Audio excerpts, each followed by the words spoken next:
Welcome, Annie Collins here for Fairy Stamper. Today we're going to create this thank you card. Let's go over the products I use. Some Fairy Hug stamps. I'm going to use this little fox right here. The Condo Dwellers. I'm going to use this little fairy right here. That's one coming in. Some Bulrushes. And for my stash, a little leaf stamp. I'm also going to bring in from my stash this stencil. It looks like wind or a windy day kind of deal. Okay, and then some metallic cardstock in a copper color, pattern paper in this shades of green plaid, and I also have an 110-pound card base, and then an extra piece of white cardstock. This is 80-pound weight, and we're going to be doing our stenciling on that. I already stamped my sentiment, which reads, "So thankful for you." And basically I'm going to create more of a masculine thank you, so that's why my colors are so much darker. I'm going to bring in some Distress Oxide and Speckled Egg, Scattered Straw, Dried Marigold, Gathered Twig, and then later on I pull in a little aged Mahogany, and VersaFine Clair in Nocturne.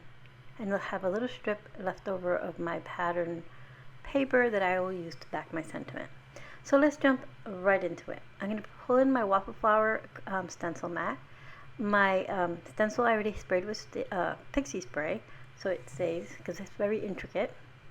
And we're going to start with Speckled Egg and Scattered Straw first. I got my blender brushes in, and we're looking for a warmer sky. We're not looking for super cool and bright and sunny. This is going to be a little more subtle, a little more kind of sky. So we have Speckled Egg on the top, and then I'll put Scattered Straw towards the bottom, and then I'll blend in between. Yeah, sort of like a soft green. So now here I am coming in with our Scattered Straw, and it looks overwhelming now, but once you take that stencil off, you'll see how subtle and nice this background will be. Getting that all blended in, I'll go back in with my Speckled Egg one more time, filling it in. It looks really soft because it leaves quite a bit of white in the background. Alright, so I blend that in, and you can see you get sort of that greeny color in between. So we'll close these and set them to the side, and we'll peel off our stencil. And there you have it. Here's our design. I'll move all that out of our way, and I'll bring in our stamping platform. Actually, before I do, I'm going to cut off that little bit that didn't get the stencil. This panel is way bigger than my finished panel should be, so I'm going to trim it down, and then I'll bring in our stamping platform to stamp our images. I like starting off when I'm stenciling with a bigger, for the most part, with a bigger piece of paper, and then trim it down, because sometimes the edges get a little too much more color than you want, or whatever the case may be. Every once in a while I'll trim my panel down to the size I want and stencil on it.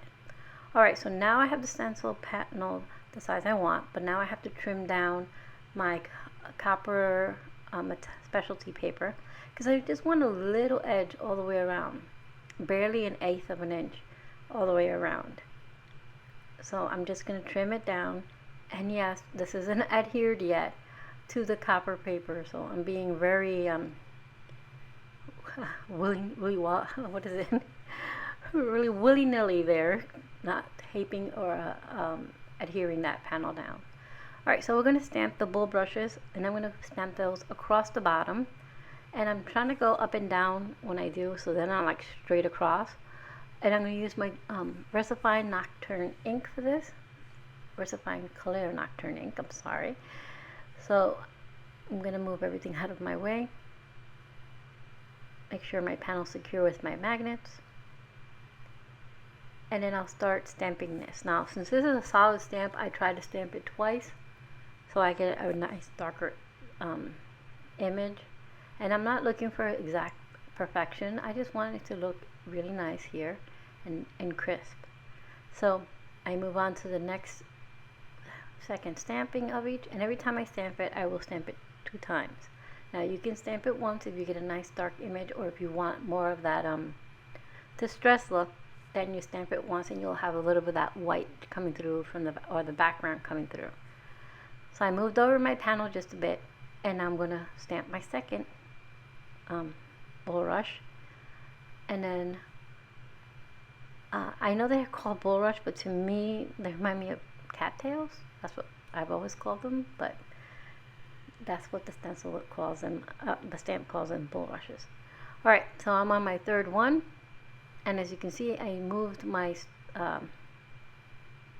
my card panel over, and I moved my panel a little bit higher so that I don't have, like I said, exact straight up and down. So now I'm going to stamp the last one here to fill in that little corner that we have. Get that on there, and do the same thing, pick it up and stamp it. Once this is done, we're going to stamp our fairy and then our fox. Get that last one good and crisp. There we go. So I'm going to wipe down quickly my background here of my platform so I don't have ink everywhere. I'm going to grab my little fairy, move my panel in, and decide where I want to put her. So I grabbed her out. I'll remove her off of her backing. I'm going to place her there, and then I have the leaves that are going to go into mix on the bottom. But I'm not going to worry about that because I'll freehand those leaves. What I'm looking for now is my fox stamp, because I want to make sure my placement is really good here. So I'm going to place him here. Now I can move my fairy down and over to, so that it looks like she really is coming in to give him a little, you know, a little sprinkle of love. So I know where I want my fox to be, so now I go ahead and stamp my fairy. And again, I'll use VersaFine, Clair, and Nocturne. So I'm going to make sure my panel is secure and stamp her. Luckily, I only needed to stamp her once. She came out nice and dark right off the bat, which is yay. Alright, so I'm going to set my panel to the side to dry. While that's going on, I'm going to stamp my fox. Now I have a piece of accent 80-pound opaque white cardstock here. That's usually what I use for my Copic coloring, because it's called ultra smooth, and it is super smooth.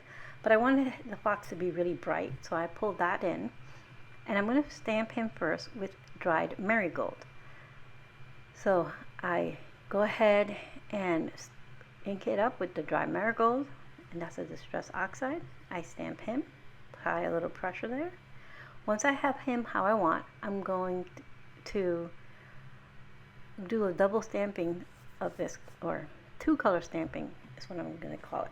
So I have him all stamped up. I stamped him twice with the dried marigold. Now I'm going to bring in my gathered twigs. I'm only going to ink the edges of the stamp. Anything else I'll rub off or blend in with my finger just to smooth it out. I also don't want those hard edges. So what's going to happen is we'll have two colors on our fox. So I'm going to blend it a little bit there, and then I'll press so that the edge of his back and the edge of his paws and tail all have a darker color. But for the most part, he is in the scattered straw color. Okay, so now that we have that, I'm going to bring in my aged mahogany, and I'm going to use that little leaf stamp that I had. And I'm going to stamp it all across the ground here, almost like leaves have fallen on there. It's just a filler because it just looks so empty towards the bottom, so I'm just going to use that as a little filler. And I'm just going to freehand stamp these all across the bottom. And I turn my stamp in different directions so the leaves aren't all facing the same directions, because no leaves fall in the same direction. Alright, so I have that there. This adds a little more filler, and it also adds a little more grounding for our little fox. Otherwise he would just look too airy, so I wanted him to feel like he's sitting on the ground. So I'm bringing in some sheer shimmer spray, and this is from Imagine Crafts, in gold, and I'm just putting little droplets everywhere.